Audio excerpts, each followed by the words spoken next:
Isto realmente acrescenta aqui alguma pressão.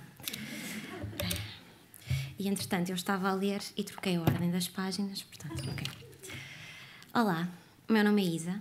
Isadora, para quem está um bocadinho mais aborrecido comigo. Sempre me soube fascinada pelo passado das pessoas à minha volta. Recordo várias conversas à lareira com a minha mãe sobre uma África do Sul em tempos de apartheid, sobre a Angola da infância do meu pai e um retorno que não o era, mas sim uma despedida. Recordo ver a minha avó, que viajou para um ponto distante no mapa em busca de melhores amanheceres, despir-se de passado, presente, futuro. Talvez por isso conheci muito cedo a verdade crua de que o presente depressa vira matéria do vasto armazém da memória universal. Talvez por isso sempre me vi certa de que o presente deve ser documentado para que não se perca, para que não se deixe por aí feito guarda-chuva quando já espreita o sol. Encontrei o lápis e o papel como ferramentas que perpetuariam tudo aquilo que ia fazendo, vivendo, partilhando. Todos os seres que por mim iam passando e deixando pedaços seus. O presente ia sendo registado por escrito. Os regressos a casa de meias rasgadas de tanto jogar à bola num campo onde se soprava uma brisa salgada. As várias tardes passadas a trepar à mais trepável árvore do mundo, no recreio. Acreditem, era a mais trepável árvore do mundo. As peças de teatro que escrevia e encenava com outros rebentos na escola. Com o crescer dos poucos centímetros, o presente começou a virar sede de futuro. Uma vontade imensa de escapar à terra do nunca. Um crescer apressado rumo ao mundo dos mais crescidos. O presente virou sinónimo de querer ser, sem saber ao certo o que isso aportava. Procurei respostas na guitarra, no karaté, no surf, no teatro. Procurei respostas em tantos lugares que me fiz saltimbanca.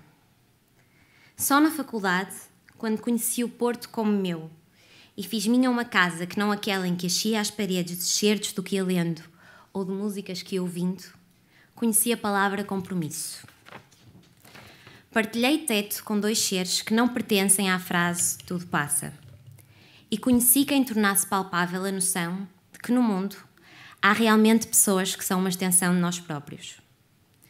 As raízes tomaram conta e tornaram-se tão profundas, tão bonitas, que curiosamente me fizeram querer crescer asas, fazer aumentar as narrativas à minha volta, conhecer outras histórias, mais histórias. Assim, pela primeira vez movida a presente, descobri que havia mundos para lá das geografias que me haviam pertencido desde sempre. Parti, e durante 4 primaveras, outonos, invernos e verões, mas sobretudo primaveras, vivi a fazer minhas outras cidades.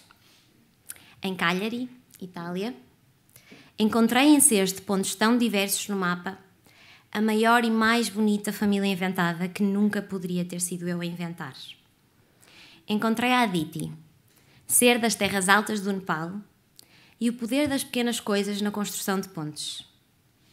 A Aditi que após semanas e semanas de sims ou nãos às minhas infinitas questões, e acreditem, eram muitas, me ensinou que um simples serão partilhado a preparar momos na cozinha de uma pequena casa na Viale Trieste pode abrir portas para o mundo de alguém. Eu, na cozinha, e algo bom, quem diria. Em Morelia, no México, conheci o mais bonito acolher nas pequenas coisas do cotidiano.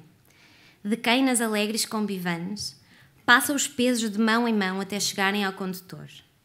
De quem serve feijão e tortilhas a perfeitos desconhecidos que depressa viram parte da família. De quem me convidava para dançar e aceitar, inevitavelmente, ser pisado constantemente. Conheci a Flor, ser de uma luz imensa, que das aulas de inglês me conduziu ao yoga e à casa de infância em El Tamascal, que depois de anos assombrada por uma rota escura de tráfico, é agora a casa do verbo esperançar. Casa de espaços seguros para meditar e respirar natureza. Em Veneza, de volta à Itália, e em Graz, Áustria, fiz tripas de coração. mesmo, para um regresso aos livros com direitos humanos dentro. Vi-me querer ser suficiente, ser mais, melhor, em volta de pessoas que tanto trazem ao mundo por uma humanidade mais próxima, mais comum. Vivi a fazer meu um país que até hoje nunca pisei e que quero muito, muito, muito vir a conhecer, a Colômbia, que virou casa nas 100 páginas de uma tese que me trouxe a certeza de que há um caminho a percorrer para a paz e que a educação pode ser esse caminho. Mas foi no Camboja que encontrei algo que, sem saber, procurava incessantemente. Foi em Siem Reap, terra de um país que conhece as marcas profundas e não banhadas a ouro, de um genocídio, ou ainda não banhadas a ouro, que encontrei nas páginas de Jalan Jalan de Afonso Cruz, e muito para lá delas, uma expressão que trouxe um estranho e delicioso conforto à inquietação que sinto, que sempre senti. A felicidade tem rodas quadradas. Escreve. Foram o sonho e a ficção e as ideias que as fizeram redondas. No Camboja descobri outras coisas, menos bonitas, como ser possível começar a transpirar no segundo em que desligava o chuveiro, ou que mais facilmente conduz no caos de uma cidade asiática do que num lugar onde os semáforos cumprem realmente um propósito. Foi no Camboja que, por entre os caminhos lamacentos onde a Onda Dream que conduzia ia saltarinhando, descobri a Mali e o projeto que fez nascer. Uma escola de costura onde, com agulhas e palavras, se empoderam mulheres, de mãos ensinadas desde sempre a brandir enxadas, foices, panelas, nunca canetas ou lápis. Uma dessas mulheres chama-se Xian, dona do mais genuíno sorriso que até hoje conheci.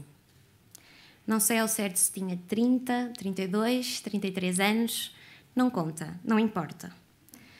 Mãe de 2 rebentos que não raras vezes levava para as aulas, em que mais do que palavras partilhávamos vontades de reajustar a ordem das coisas. Em Siem Reap, o mundo revelou-se mais frágil.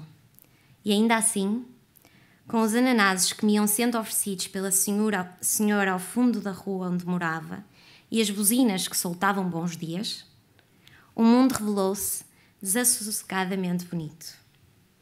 Mas porque o universo é o mais fascinante contador de histórias, porque o faz em círculos, depois do sabor a casa no Camboja, chegou o desencontro no Vietnã.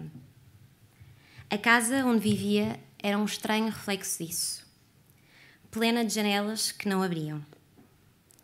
Lá, numa tarde em que regressava de uma ilha longe do mundo ordinário, soube que o ninho, como o conhecera, se havia dissipado, num tempo que não volta, que não perdoa, mas que coleciona, nos seus baús sem fundo, memórias, pessoas.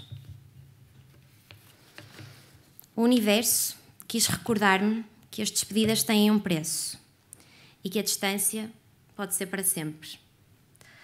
O presente voltou assim a fazer sentido em casa e por isso o regressar era urgente, o encontrar porto nos meus e desta vez aprender a ficar. Hoje, em terras de luzes, sei-me ainda mais cheias de questões do que de respostas. Sei-me também menos frágil e, ao mesmo tempo, mais capaz de me mostrar vulnerável. Sei-me mais atenta aos pequenos instantes que vou vivendo, ainda que sempre registando sob a forma de passado o presente e com o futuro sempre em mãos. Sei-me mais consciente de que as histórias são feitas de pessoas e de que estou rodeada de seres que fazem valer as primaveras.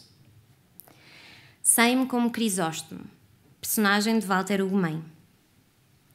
Estavam uns mais altos e uns mais baixos, porque os bancos tinham pernas longas e as cadeiras tinham pernas bem mais curtas.